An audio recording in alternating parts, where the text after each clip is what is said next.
On behalf of the Department of Internal Audit and the Ethics Awareness Committee, I'd like to welcome you to stay for the panel discussion where we'll be discussing achieving organizational excellence. So I get the pleasure to introduce our panelists today. I'll start with Ms. Aisha Oliver Staley. She is a graduate of Morgan State University in Baltimore, Maryland, with a BSc in Business Management and holds a JD from Howard University School of Law. She came to Georgia Tech in 2011 after practicing corporate law at a prominent Atlanta law firm. Amongst all of her community activities, she's a member of the LEAD Atlanta class of 2009 and is also a reading mentor with Everybody Wins, a national nonprofit organization dedicated to promoting children's literacy, where she served in that role for over 10 years. Additionally, she enjoys hiking and runs at least one 5K a month. She believes, in spite of it all,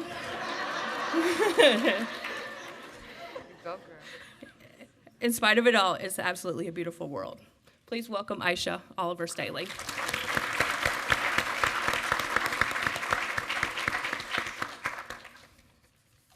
Second, I'd like to welcome Dr. Sonia Alvarez Robinson, who has been helping organizations create high-performing cultures for more than 25 years. She spent the first half of her career investigating employee complaints, mediating disputes, and helping leaders create conditions for employees to perform their very best every day. During the second half of her career, she was a global consultant, helping complex organizations plan and implement large-scale improvements in cultural change. One particular project involved creating global ethics organizational excellence. Her undergraduate studies focused on creating policies and practices that empower people to grow. Her master's degree in human development examined leadership behaviors needed to create high-performing cultures. Her second master's degree in doctoral studies provided a deeper understanding of organizational psychology and workplace dynamics. Sonia now leads Georgia Tech Strategic Consulting, an internal team dedicated to advancing and sustaining organizational excellence across the Institute. Please help me welcome Dr. Sonia Alvarez Robinson.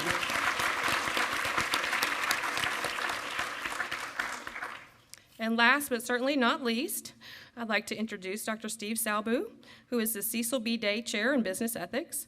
In that role, he leads the Cecil B. Day Program in Business Ethics, established at the Georgia Tech Scheller College of Business in 2013.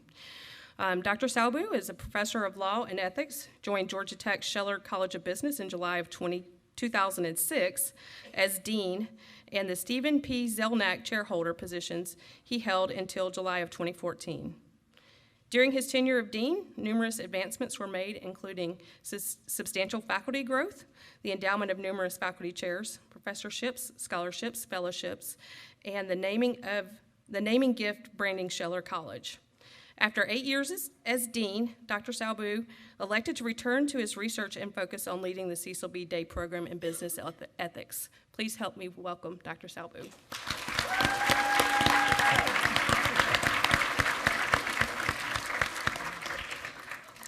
And my name is Melissa Hall. I'm an associate director in the Department of Internal Auditing.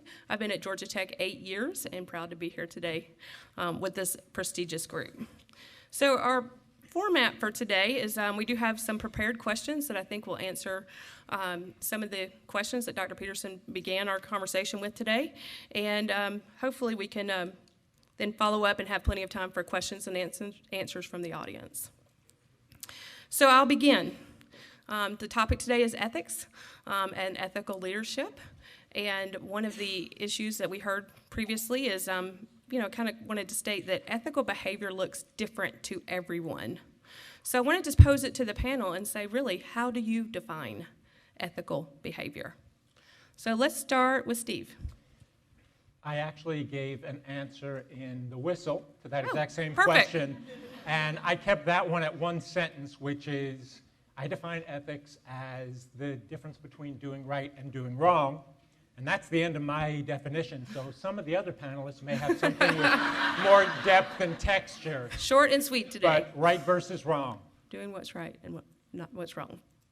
So my definition of ethics is behaviors that society in a whole deem as acceptable, they deem to be good, and in the context of the workplace, there are behaviors that we deem to be good in the workplace. And in a public institution, there are the behaviors that we as stewards of public resources deem to be good. That's my definition of ethics. Sonia? So I'm glad you asked the question in the context of ethical behaviors, because an organization's culture is really the behaviors and practices that are consistently demonstrated on a day-to-day basis. So I know that ethics begins with me.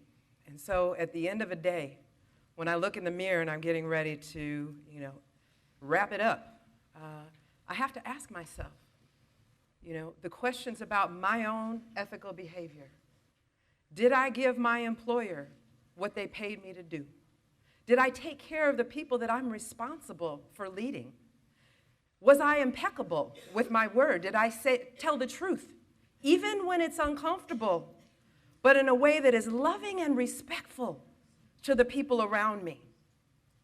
Did I intervene when I saw the opportunity to help another person have a better experience?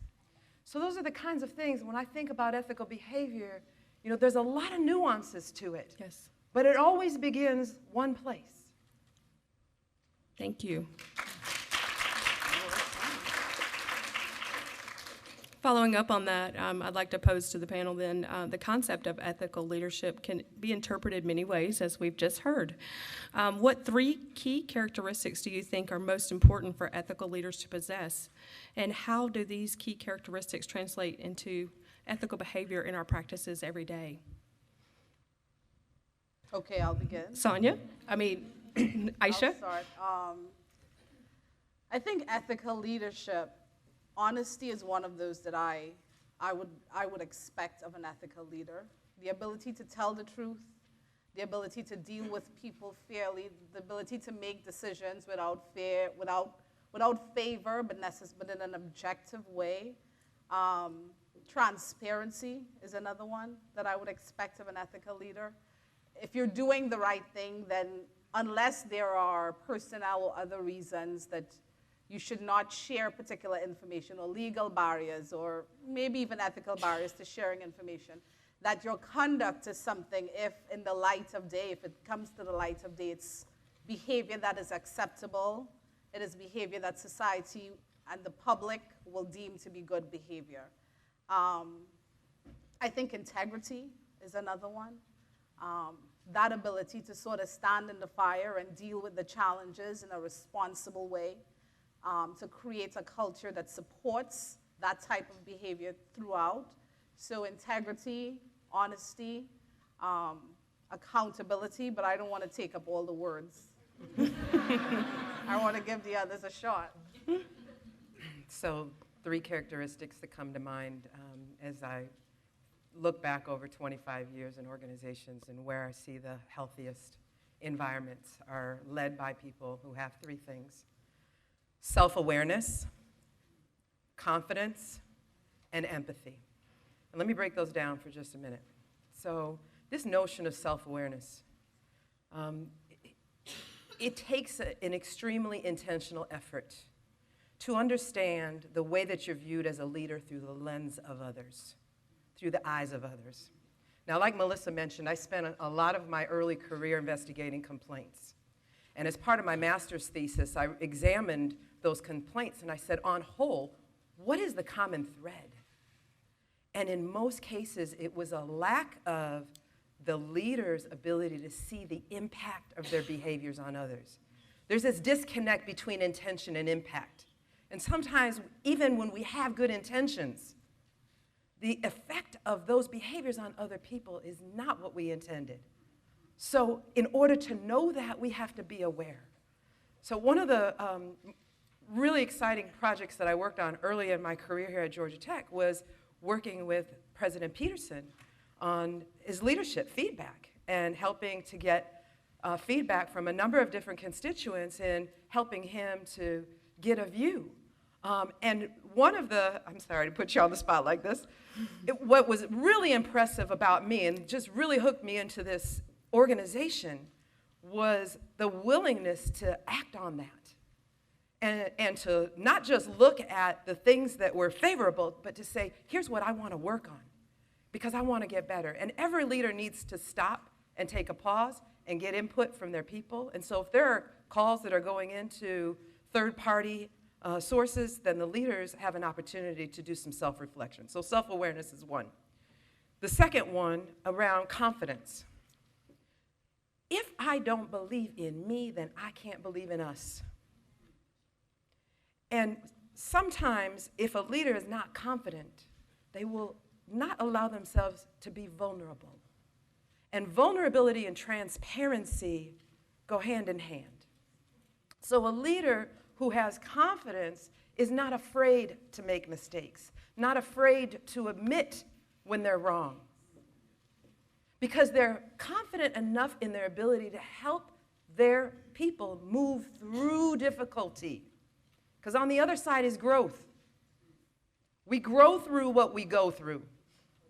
And I believe sitting right here today that Georgia Tech is going to be a stronger, healthier environment, not in spite of, but also because of what we've been through.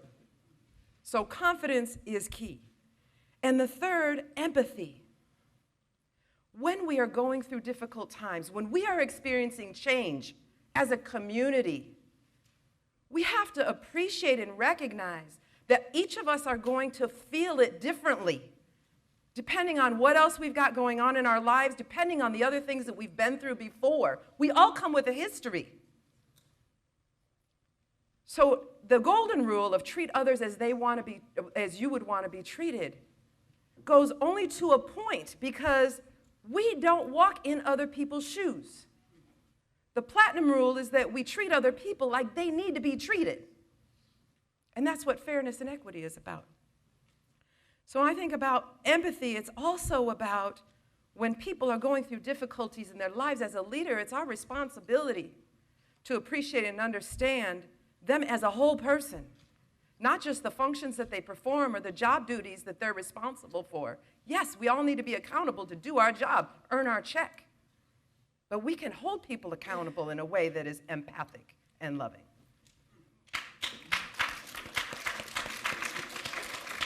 Steve. I figured since there were three of us and we had to come up with three, that I really only had to come up with one. So that is what I did. But I want to take a step back and make sure that we all recognize one thing, and that is we're all familiar with the fact that Georgia Tech, just for example, has what we call the executive leadership team. We all know there's 4 people on, quote, the executive leadership team, but this question about being a good leader is way beyond just the executive leadership team. And all of us are both leaders and people who are benefiting from good leadership. So I think one of the things that we always have to keep in mind when we talk about leadership is these are challenges that we all take ourselves. It's not just the leadership team. My experience with leaders that I have respected the most and have been most effective with me really boils down to one thing, and that is, can I and do I trust them? And if you think about it, when we interact with one another in our workplaces, we have our primary interactions with one another, and so I see all sorts of people in this room who I interact with on a regular basis. But I also have all of the stories that I hear about other interactions people have had with them, not necessarily what you said to me, but what you said to someone else about the same thing. And what we're always doing is sizing one another up in terms of how much we can trust one another. And one thing that I talk with my MBA students about at orientation, I ask them, over the course of your first job, do you feel like you had a good ability that you developed in 2 or 3 years before you came for your MBA to figure out who was trustworthy and who wasn't trustworthy, who was going to, and this harkens to some of y'all's comments, who was going to do the right thing even when it was hard, who was going to take responsibility for what they did wrong rather than throw someone under the bus, who had character and integrity, all of those kinds of things. Good leaders, to me, are people who you can trust, who are genuine, who are authentic, who feel real. One of the examples I use for this is actually one of the things that I think is among the worst, most egregious leadership practices, and I have seen it among people I reported to in every job I've had except this one. and I'm very proud of that. And I wonder how many of you have experienced it, because I'm sure it happens at Georgia Tech. I've just been lucky enough that none of the people, I see 3 in here, my dean in the back and 2 in the front row, who I've reported to at Georgia Tech, none of them, and they know this, have ever done this. How many of you have been to meetings where you're going to sit down for a 2-hour meeting, and whoever's in charge of the meeting has actually gone around to every single person attending that meeting to tell you how the meeting is supposed to go and the way the decision is supposed to go and how you're supposed to vote at that meeting? Has that ever happened to you? It's a very common thing that happens in organizations, and it's a classic example of how someone, not just an executive leader in a top position, but anyone who is managing other people, can very quickly undermine any trust they have. Because what that tells me when someone, it's just an example, when someone does that, they are sending me several messages.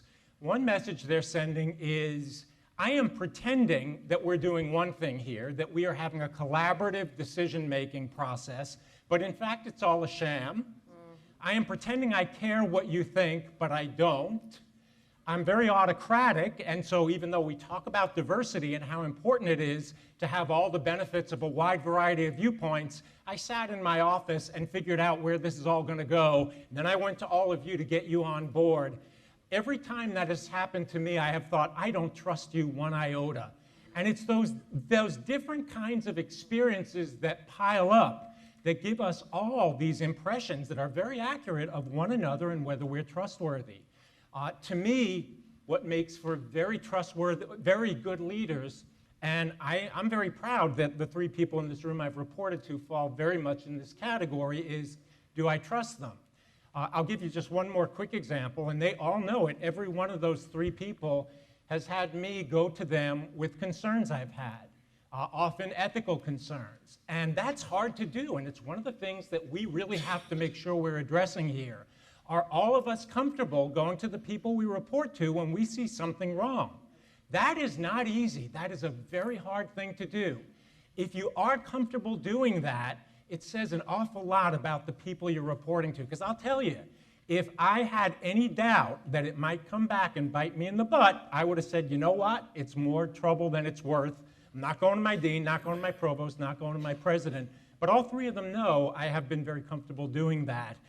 That's the kind of thing that I think is incredibly important to good leadership. Yes, absolutely agreed. Following up on that just a little, we've talked about the ethical leadership, but what specifically can employees do in creating and sustaining an ethical culture? So, volunteers?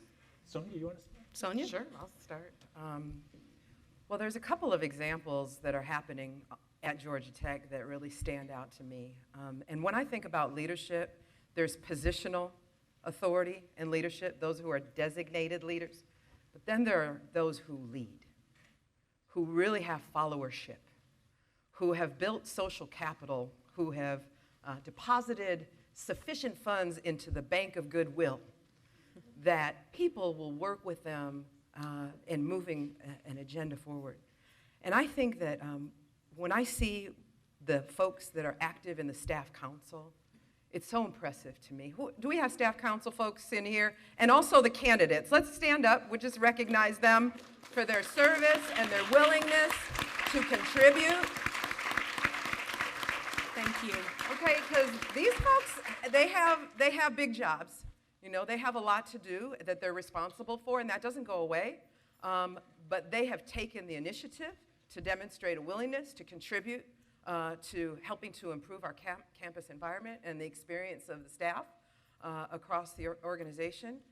In the College of Engineering, I just want to recognize Dean McLaughlin and the work that he's been doing around staff engagement. And he set the tone to invite employees to participate in being engaged in that process, but really many people across the College of Engineering came to an all-day event a year ago and then came again just earlier this week, wasn't it? And are continuing this conversation around creating this movement.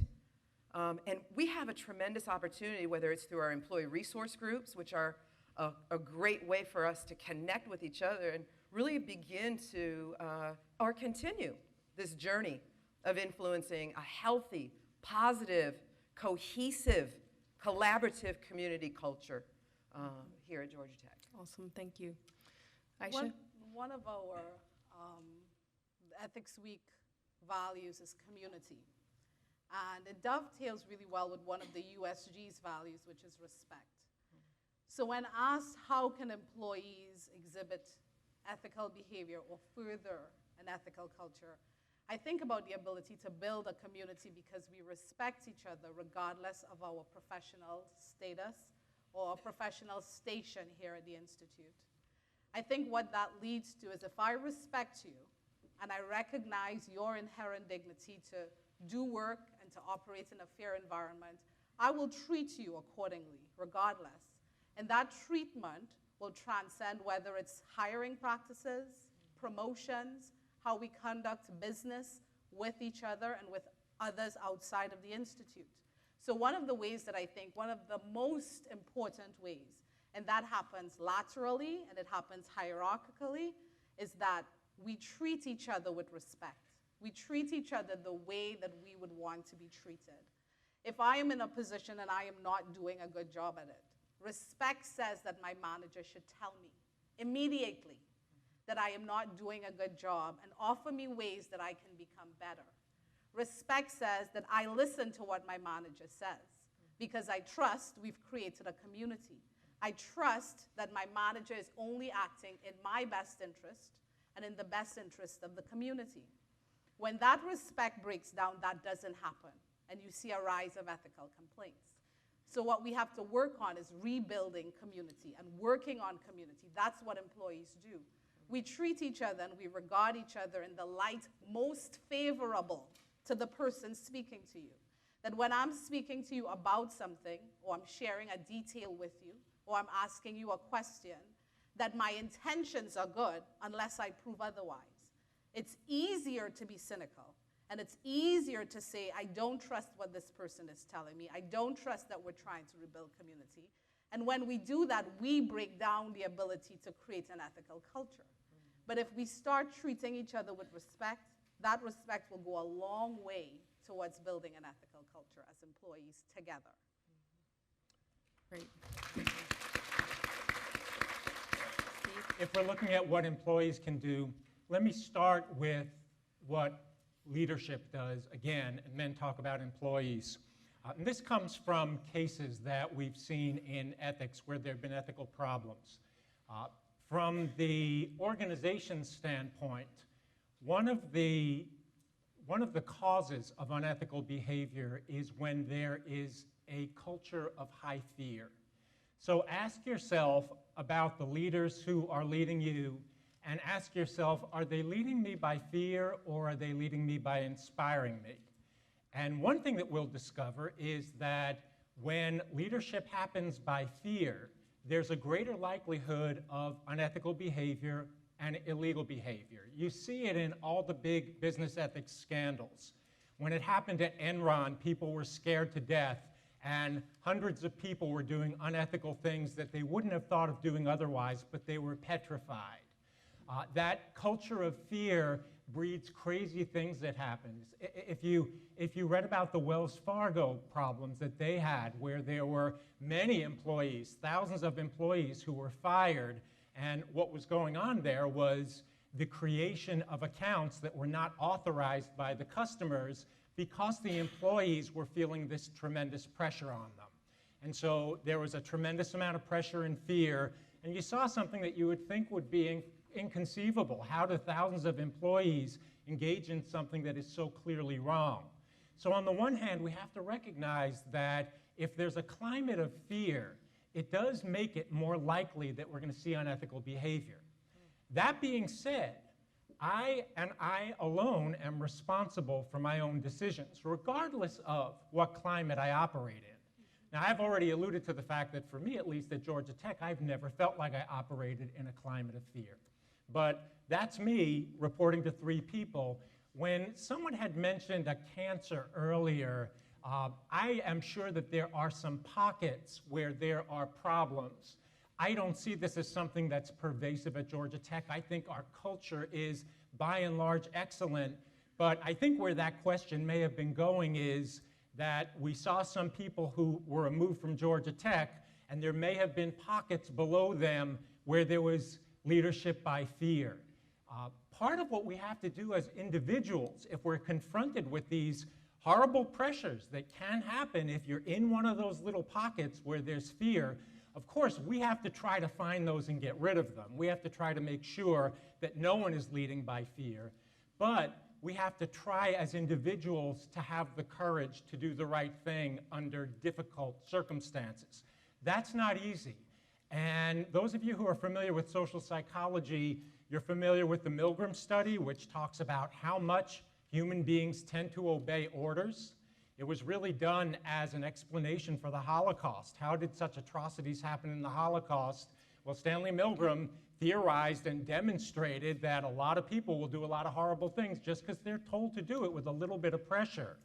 And then, of course, we have people like Solomon Asch and Irving Janis leading to things like the idea of groupthink and the fact that it becomes very easy for everybody to get on board and say, well, this is where the organization is going, this is what everybody's saying, so it must be right, they must be right, I must be wrong. We have to maintain the courage of our convictions. We have to keep our own critical eyes on things. We have to have courage in meetings, even when the boss is there, to every extent that we can, to say, I'm sorry, I object, this is wrong, here's why I think it's wrong. I think those are some of the individual responsibilities we have. Yes. Excellent. Agreed. Awesome. I wanted to shift gears just a little bit. We've talked about ethics and ethical leadership and ethics that the employees can exhibit, but I wanted to talk a little bit about a recurring theme that we hear sometimes is fairness and equality, and it goes along with integrity, and we want to make sure. So I want to pose to the panel a question. Georgia Tech's community is very diverse. Fairness and equality are terms that can be seen as subjective. What can leadership do to assist and ensure that everyone is treated equal? Do we have a volunteer?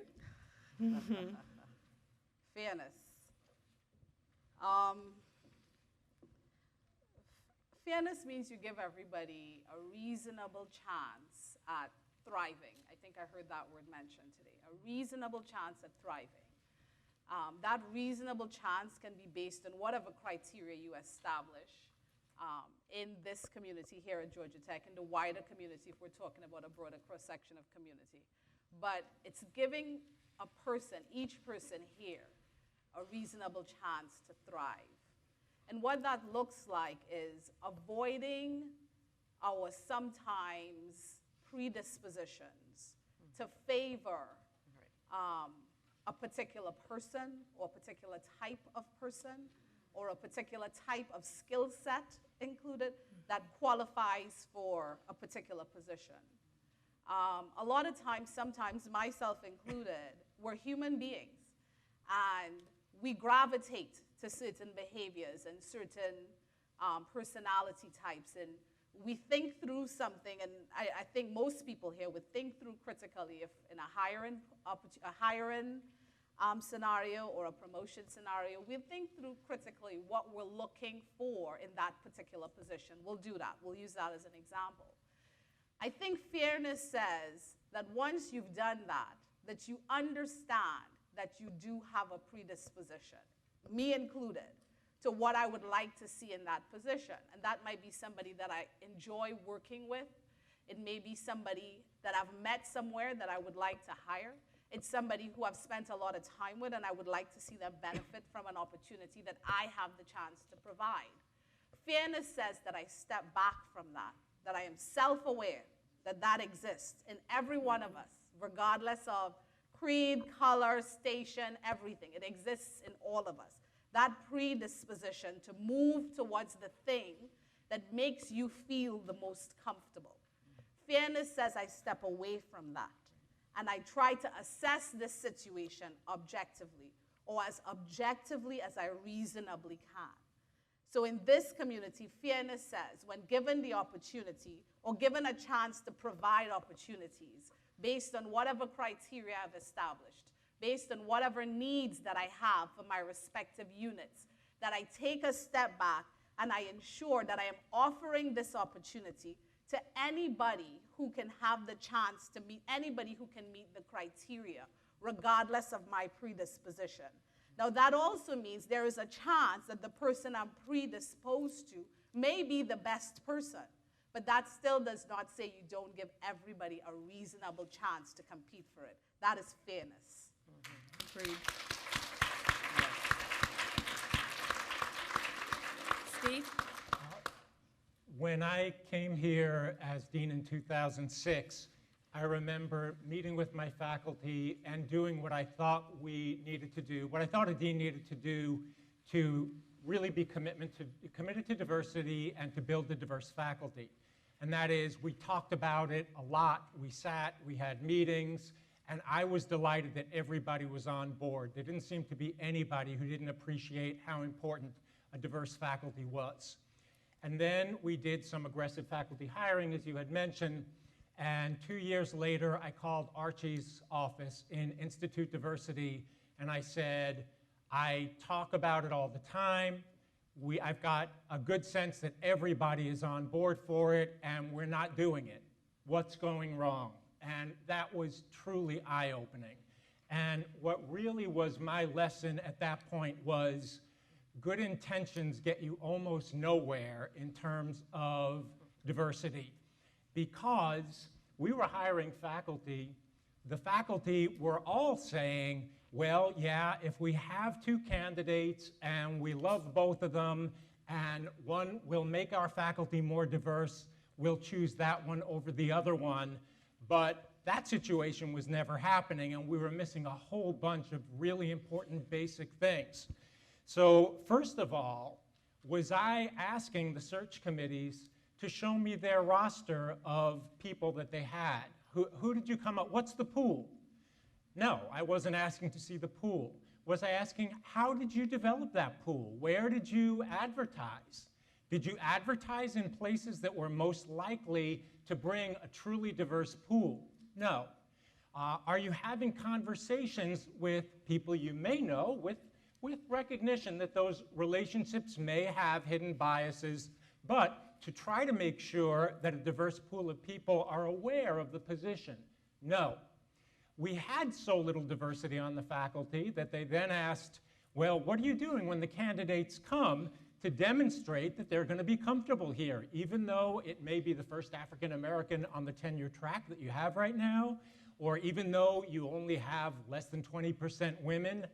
What are you doing? We really weren't doing much of anything along those lines. And it was example after example after example of that we got from Archie that really made me recognize that it's just not enough to say we are committed to developing a diverse workforce, because it just won't happen unless you really make a lot of efforts. One of the other things, and I would urge faculty to consider this, in business school training, and this probably is true, or business school hiring, probably true in other fields as well, we tend to always gravitate towards PhDs from the same, say, 10 schools. We're very, very snobbish about it, and we make these, and we'll even sit in meetings where we'll say, how am I going to announce at the faculty that our new hire in our field was from X university, when they're saying they've got someone from MIT or Harvard or Stanford? And we use those schools as a shorthand, but we don't think of things like this, which I became aware of. If you ask yourself, who's more likely to choose their second choice PhD program for family reasons, do you think it's men going into PhD programs or women going into PhD programs? You won't be surprised to learn that even though it's 2018, more women are likely to make that sacrifice than men. And so what that means is systematically, you're going to see some women who got into Stanford's PhD program, but for family reasons decided to go someplace local. That talent is still there, they were well trained, but if we're being too rigid about how we define the best person for the role, we are missing that whole group, and I would argue we're systematically discriminating against women because of that very dynamic. if it is true that women still disproportionately make those choices and sacrifices, then isn't focusing on only those top 10 schools really operating against them? There are all these hidden dynamics we're not aware of that we need to be educated on and that we need to make sure that we're addressing. Awesome, thank you. Sonia, any other comments? I think my colleagues covered this topic very well, though I would just say one of the things that stood out from my doctoral journey the most was understanding that the human psyche does two things instinctively. One is preserve self-esteem, and the other is minimize discomfort. And as you were describing, Aisha, this idea of like-me favoritism is really often the preservation of one's self-esteem.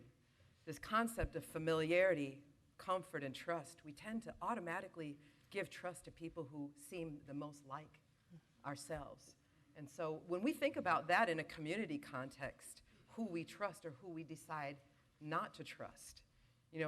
Somebody taught me one time that there are two kinds of people when it comes to trust, ifers and untillers. Ifers are people who will trust you if you prove you're trustworthy. There's others who will trust you until you prove that you're not trustworthy. When it comes to issues of human difference, we tend to automatically grant that trust to those who we are most comfortable with, that most reflect who we are as an individual. And that oftentimes is associated with preserving our own sense of who we are as a person. Yes, thank you. I like the concept of self-awareness, and I think that's something we can take away from all of that and apply in our everyday work life and life as a whole as we go forward. Transparency. Communication and transparency are key to successful ethical cultures and the key to build trust, as we talked about earlier, within our communities. What specific actions are needed for Georgia Tech to gain trust both internally and externally, and what can the employees do? And that's employees at all levels, leadership and all staff, students, faculty, all of the above. Steve? I think what I'm going to do is semi-punt on this one, and I'm going to tell you why I think it is such a difficult challenge, and then I'm confident that the two of you will probably have answers. So the president had mentioned there's 7,000 employees, and on top of 7,000 employees, add the tens of thousands of students that we have here, add the fact that we've got alumni in the community. So we probably have stakeholders of, if you talk about all alumni, probably 100,000 stakeholders. And then ask yourself, how do you go about communicating information in an organization of this size? Do you do it through the Daily Digest, which is a very good way of communicating information? It's what the communications specialist would tell you to do. Don't be sending individual emails all the time. Have one place to do it. Make sure the information is going there and people know about it. But you talk to students, and some of them block the Daily Digest because it's filling their inbox. So we're trying to get them information through the Daily Digest, but they are managing their own lives in ways that make that very difficult. Then, let me give myself as an example. I read emails too quickly. Almost all emails, unless they really personally relate to me, I read through them very quickly. I delete emails without reading them. I look at emails and make an assessment and delete them without reading them. So I think one of the things that has to be among the most challenging aspects of any time in a university where we really have something that we have to come together and deal with and communicate about, we have this huge, I think, unfathomable problem of how on earth do you get information effectively out to everybody? And as I said, I'm certain Sonia and Aisha will have the answer to that. Nicely done. Wow, okay. She was talking about being fair. That was like as unfair as you get. But I'll bet they'll do it anyway. So I have an easy suggestion. And anybody who's worked with me know that I have this, it's not a pet peeve, but one of the things I believe is that if you were a manager of 1, a manager of 2, manager of 10, whatever level, but there are people under you that report to you, you get the benefits of being that manager. There's certain benefits that are afforded to you, right? You may have gotten a pay increase, arguably. We're not going to debate whether it was enough, but you're going to get a pay increase, right? You're going to benefit from that. You may have a little more flexibility with your time. But with the benefits come obligations and responsibilities. And in my mind, communication with those below you is one of them. In an organization this big, it is very difficult for information to flow from the very top all the way to the very bottom without changing the story. And I know a lot of us have played that game when we were young, where you start with one, you whisper a secret, and by the time it gets here, it is completely different from how it originated. So think about that even with things like the car or with ethics. As you hear things, if you're not hearing it from somebody who's giving you the story accurately, you've probably heard like 10 different variations of the same story. But if you are a manager, your obligation, because you're accepting the benefits of being a manager, is to get the accurate information and push it down. That's your job. That's part of your responsibilities. And a lot of us avoid that, and we depend on the emails and everything for communication because it is easy. But being a manager is hard. So if you don't want the responsibilities of managers, don't accept being a manager if you're not prepared to do the full scope of the work, the benefits and the obligations. So it's your responsibility, even if you manage a single person, to find the information and deliver accurate information from those who report to you. That helps with the communication through the Institute. So if you don't think you have the right information, you go find it. You go ask for it. You need to read the Daily Digest. The person below you might not read it because they don't report to anybody, but you need to read it. If you don't understand it, you cannot communicate it. So you should not try. That's part of the obligation. Do not communicate information you do not understand. Make sure you understand it and communicate it. So I believe in a communication tree. I believe part of management is effective communication. I believe that if you accept the benefits of management, and I'm pretty black and white with this, you accept the obligations and responsibilities, the challenges, the difficulties, and everything that comes with it. Communication and finding information to deliver those that report to you is one of them. That is it. Thank you. What else can I say after that? Anything else to add? Yeah, thank you. Thank you all for that. I believe that everything that has been stated up here today has just been key to reiterate what we need to do moving forward. And on that note, the title of our panel is Achieving Organizational Excellence. And I wanted to take a moment to address the fact that there's been a lot of changes, as Dr. Peterson spoke about earlier, but we also have some more coming with the Comprehensive Administrative Review. With all these changes, many can feel uncertain by all the change. What can leaders and employees do to ensure that we're all being ethical throughout this process of change while we're feeling uncertain on the inside? I'll do the Steve Salby move. I'm going to defer to Sonia on that question. So thank you. This is a topic that I'm very passionate about. Change is constant. It's inevitable. Growth is optional. So as we think about the changes in our own lives as individuals, there are some things that we have control over, but very little. I look in the mirror in the mornings, I say, this is the 50th year now. Change is a reality, whether I like it or not. Exactly. And at that point, we have a choice.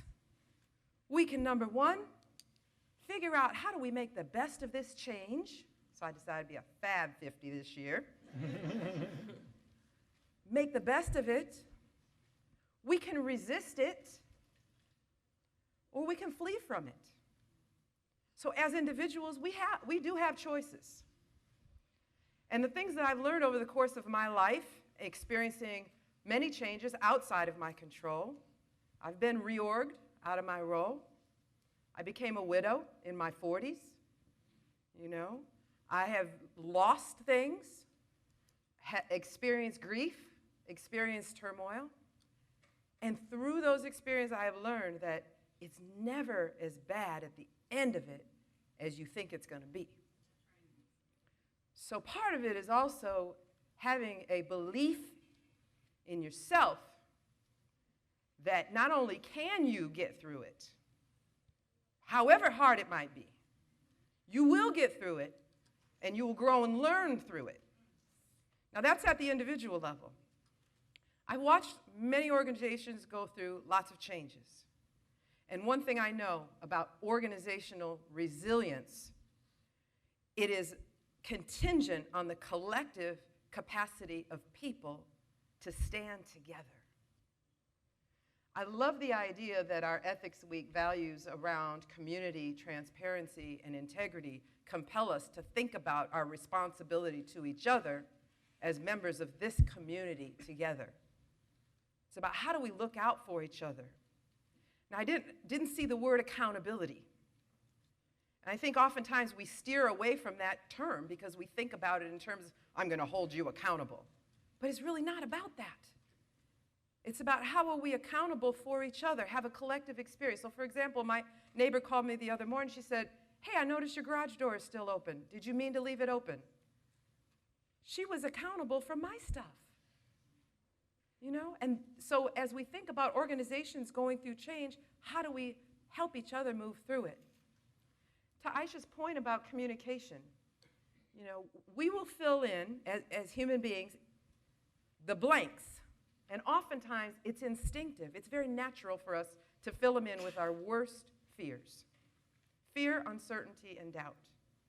And so, to her point about checking the facts, is that as we can move through this organizational changes, which is not new and it's not unique to Georgia Tech, it's not unique to higher ed. Every organization is going through change and transformation. It's how are we going to adapt to it? How are we going to adopt new ways of thinking and working and being and succeeding as we move through these changes? Thank you.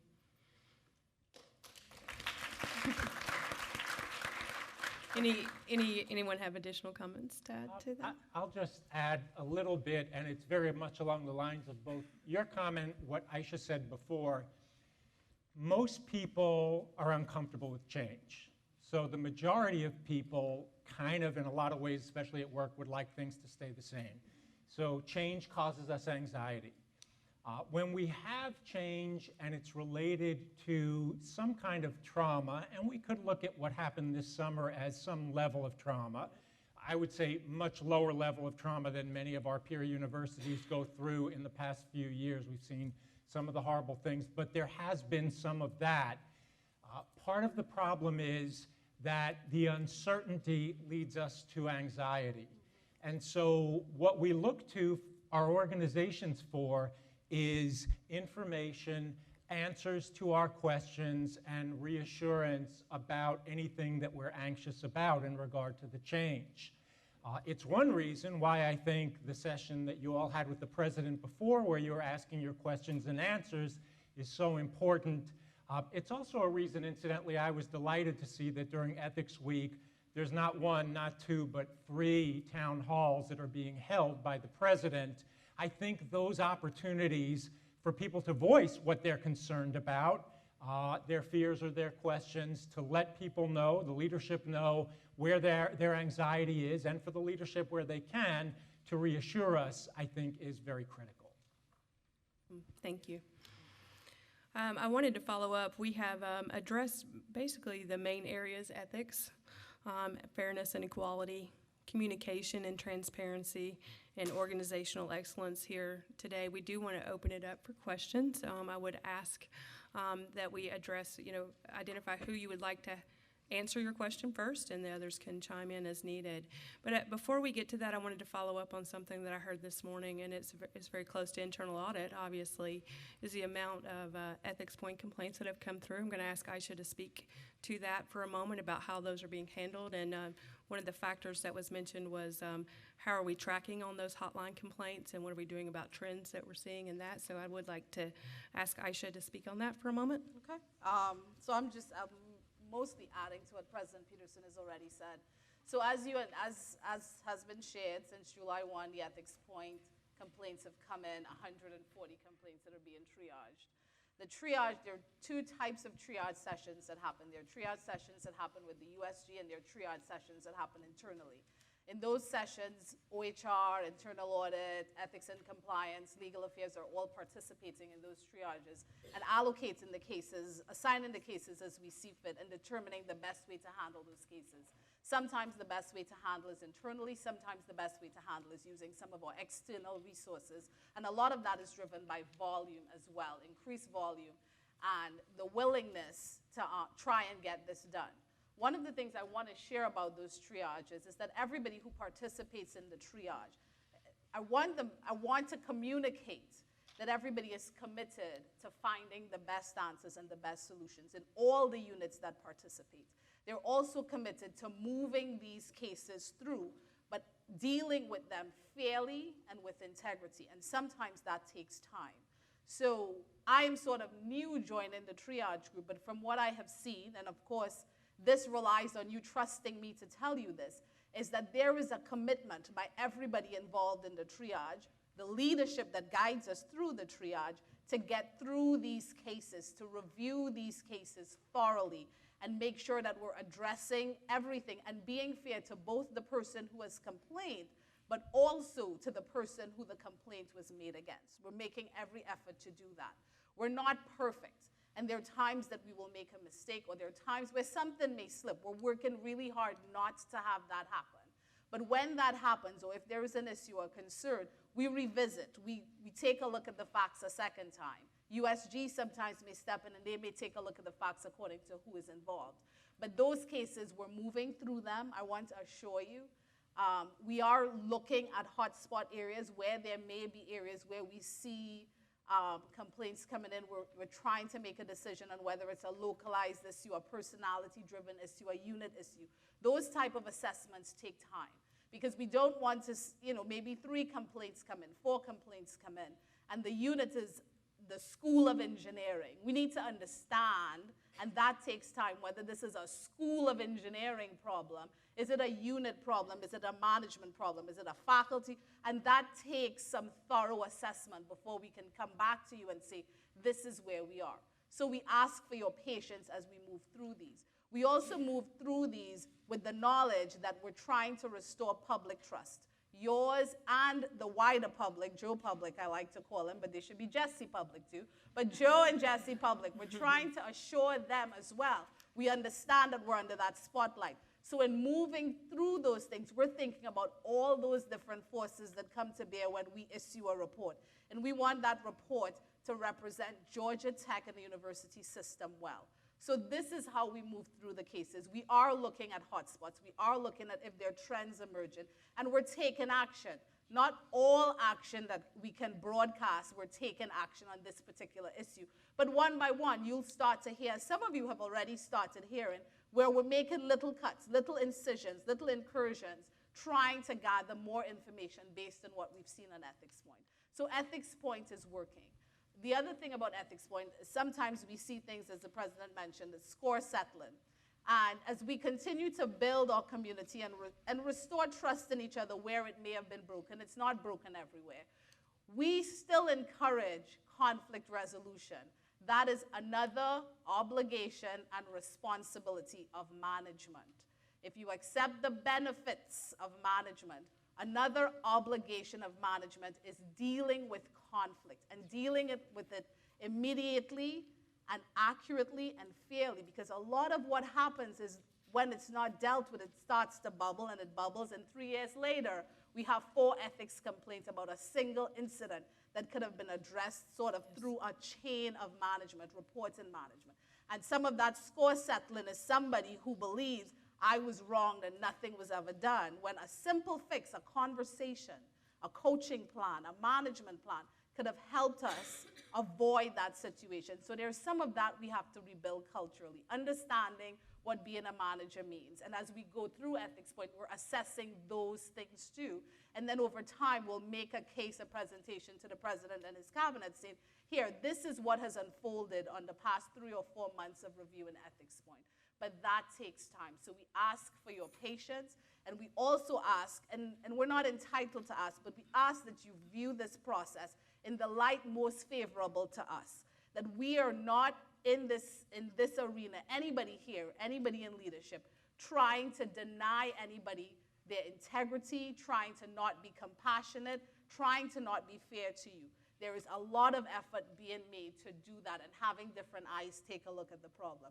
So we ask for your patience, we ask for your trust, even as we rebuild trust, and we will continue to improve over time.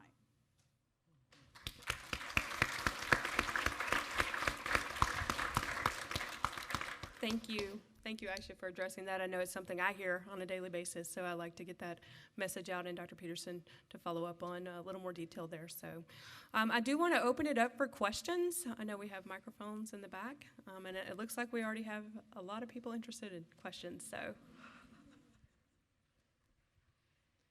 Thank you for all of your inspirational wisdom that you've shared with us. My question is for Steve.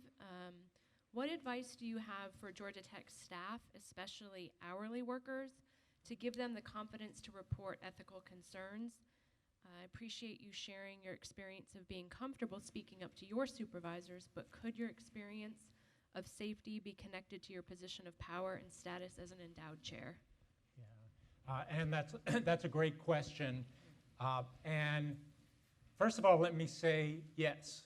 It's very easy, relatively speaking, for an endowed chair, and I often talk about this as well, an endowed chair who's getting closer to retirement, and that really does make a difference because what you're willing to risk in your job depends a lot on how much more of your career you have left. The closer we get to retirement, it makes sense, the more we can risk. And you didn't mention it, but tenure is also a huge component of this. It's one of the reasons why I believe that faculty generally and tenured faculty in particular, we do have a special obligation to make sure that when we see something that we say something, because we do have that unique privilege of tenure, and it creates a responsibility along the lines of the ones you were talking about. And here's what I think is missing right now, and it's something that I have never seen any organization do effectively. How are staff going to feel protected to know that they can raise ethical issues up the chain? Virtually no organizations that I've ever consulted with have answered this very simple question. If my boss is telling me to do something that I think is unethical, what do I do about that? My boss is the person that HR is consulting with and saying, well, you want to discipline that person, you're going to write them up, you're going to say they've been insubordinate. And in fact, that's part of what we saw in some of the reports that we read this summer in the audit report. So I would imagine that, and many staff are saying to themselves, well, what do I do if I find myself in a position where I think something above me is being done that's wrong, but I'm also afraid that I'm going to be written up for being insubordinate? What are the avenues that I would be able to go through? What about the chain of command? Can I go above my boss's head if I think my boss is being unethical? Because in most organizations, that's insubordination. In most organizations, the written or unwritten rule is you go through the chain of command. It's not just a military concept, it's an organizational concept. So people, I think, are very, very skeptical. Now, we're going to have opportunities with this new position, Vice President for Ethics, Compliance, and Legal Affairs, really beefs up our ability to answer these kinds of questions. And I think that's going to be one of the challenges that Georgia Tech is going to have. How do we assure everybody, staff throughout the Institute, that if they see something wrong, they know how they can report it without any fear of being written up, of being called insubordinate, of retaliation? And I am not dissing Georgia Tech. I've been consulting with organizations for decades, and I've never hit a single one that has addressed this question until I talked to them. And they said, well, we don't know. We've never thought about it. How have you never thought about that? That's critical. And of course, again, what we saw in the audit reports this summer should really raise our consciousness, where we say we have to empower staff to know how they can do this without any fear of retaliation. I did notice someone asked a great question on the retaliation thing that was being offered during Ethics Week. On the one hand, I'm on the committee that was working with Lynn to put that Ethics Week together. I know where that came from. It really did come from the point the president was making. If I compare my graduate students, the MBAs and the PhDs, they're not like jointly graduate students in terms of retaliation issues. Our MBA students are very much like undergraduates. They go through, they get their 60 credits or 54, whatever it's at now, Miriam, and they get out. PhD students, as a former one, let me tell you, it is brutal and miserable. And I interacted as a PhD. I demanded that one of my comprehensives be graded anonymously because I knew someone had it in for me. He told me from the day I came. He actually said to me, I didn't want you admitted to this program, and I'm going to do everything to see that you don't get through it. Seriously, that seriously happened. And I demanded that because of that our comprehensives were graded by number. One person failed, and I am convinced to this day that he did his best shot to find me and he made a mistake, and one of my friends paid for that. I really do believe he tried to psych it out. But these are the kinds of things that happen.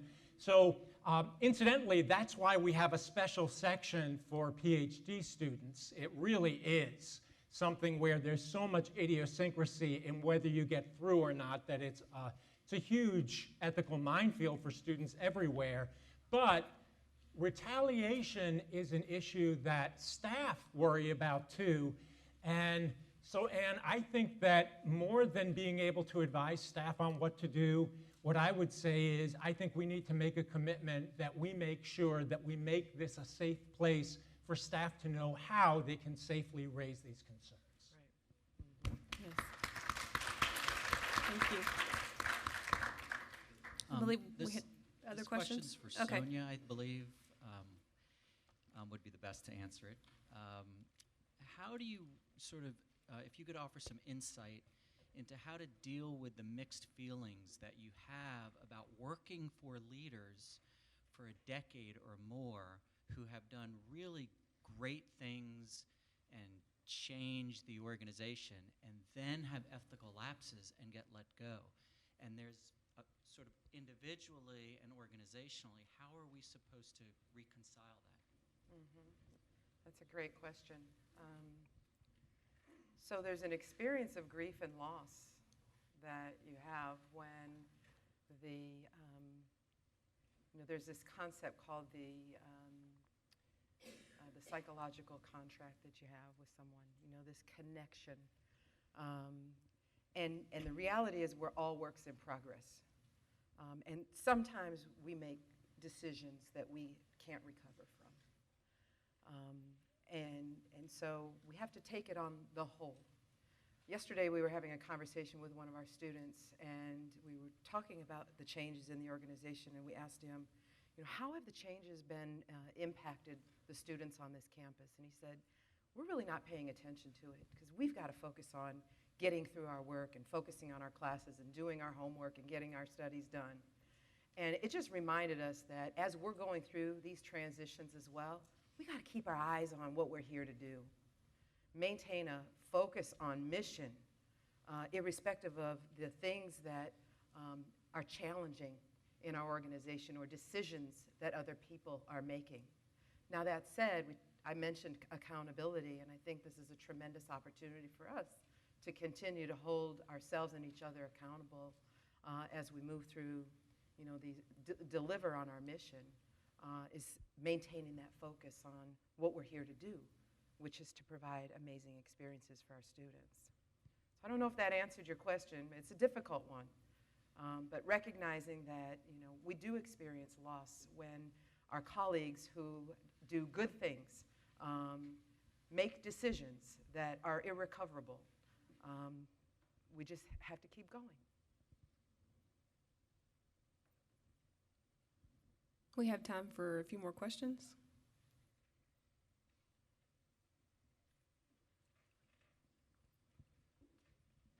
Good afternoon. My name is Cheryl Taylor. I am with biomedical engineering.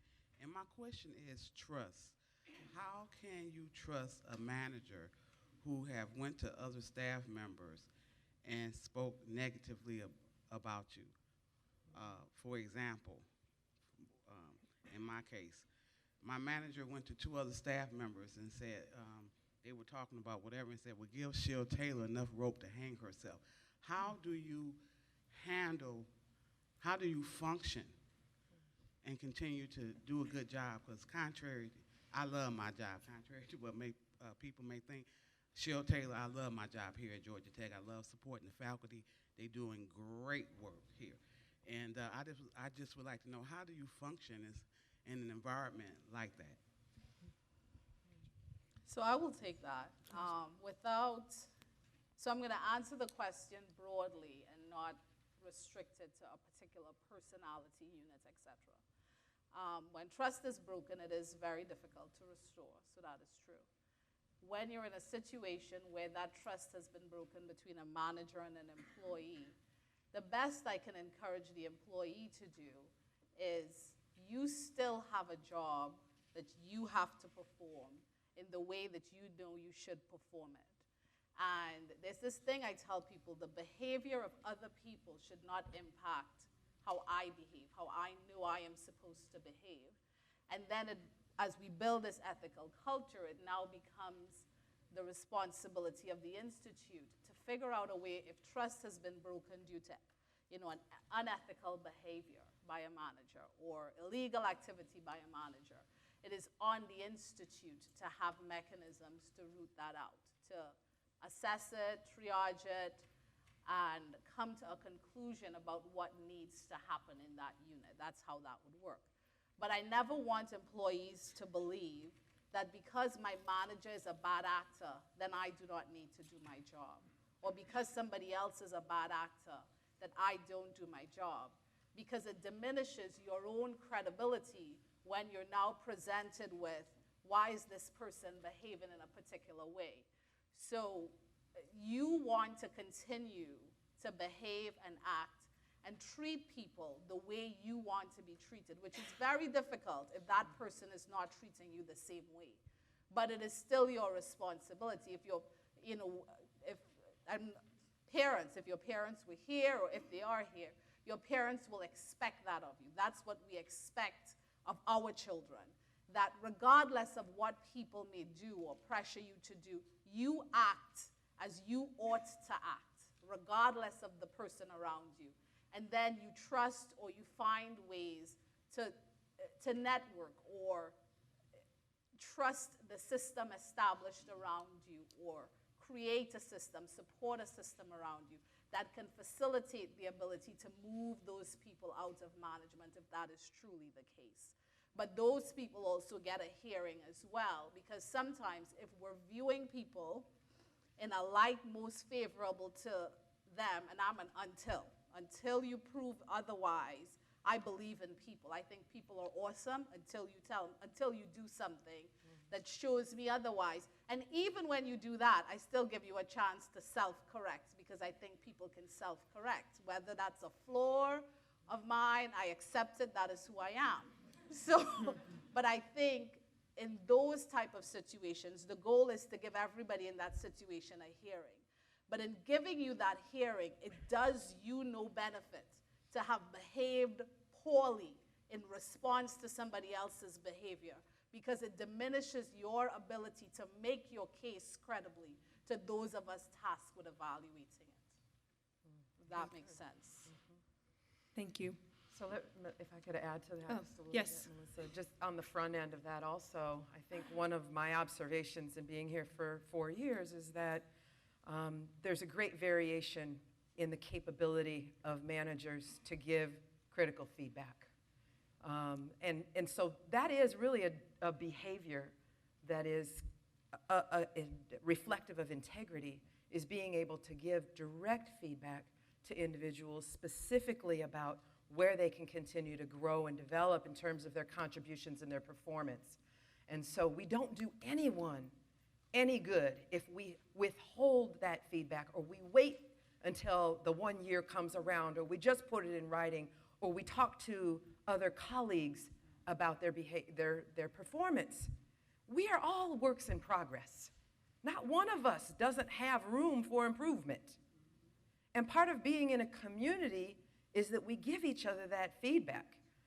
And as a leader, we have to be open to also hearing that from all places, not just for those who we report to, but those who we work with and those who we're responsible for. So I think we can avoid those kinds of situations by having those critical, honest, open conversations. I want to add one thing, though, Sure. and as conflict resolution is very difficult, and we're talking about broken trust, we're talking about restoring community, and in trying to restore community, there are times when neither side is going to get what they want, but we're going to have to find a middle. And we each have to make the decision that as we do that, you, manager, may not get the answer you want, and you, complainant, unless there is an issue of life, health, and safety, may not get the answer you want, but we have to work to a middle. And that's the challenge with conflict resolution. Each person has to come to the table understanding that there is not necessarily an ideal outcome, which is our preference. My preference is in a conflict is that I get what I want. I think this person is bad. I think they should go, and I think they should go tomorrow. That may be true. But when you're trying to resolve conflict, there are other factors that come to bear. There's employment status. There are personnel issues. There's other things that we will be weighing that need to be weighed if we're treating people fairly as we make that decision. So one of the things I encourage you to think about as we move through this process where there's a lot of conflict resolution that needs to happen is that we're moving towards, there's the ideal for each person, and we have to be able to move to the middle. And we have to get comfortable sitting in the middle and trusting the system to help that middle work, and that's our job. The senior leadership job is, if we're moving people to a middle, then we have to provide the tools to make that middle work. And you have to trust us that this can work. And if at any point in time you think it is not working, you have to raise your hand and say, this resolution is not working. But I do not recommend digging your heels on either side into the outcome that you want, because it will make this process a lot longer. There needs to be resolution. We need to close some of these gaps. There's responsibility on every side, in every situation. It's in many cases, not all, in many cases. And we want to take a look at that. But I want to make sure that I'm communicating that as well. There's not always going to be the ideal that everybody is going for. Yes. Thank you. I believe we have time for just one more question, if anyone has one. One back here.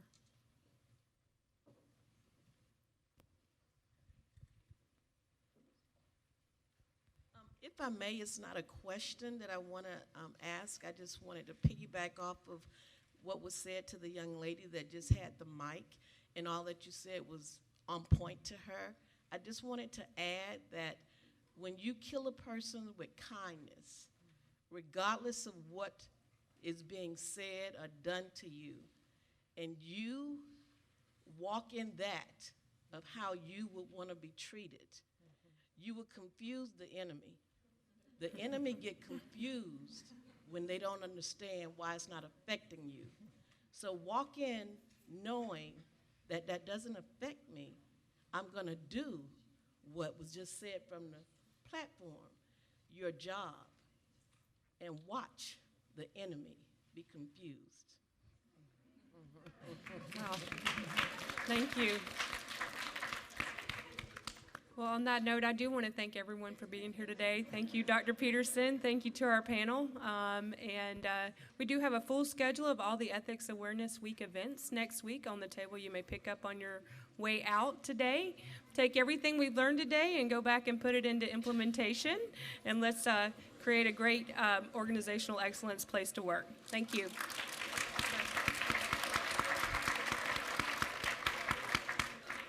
Well, punting that one into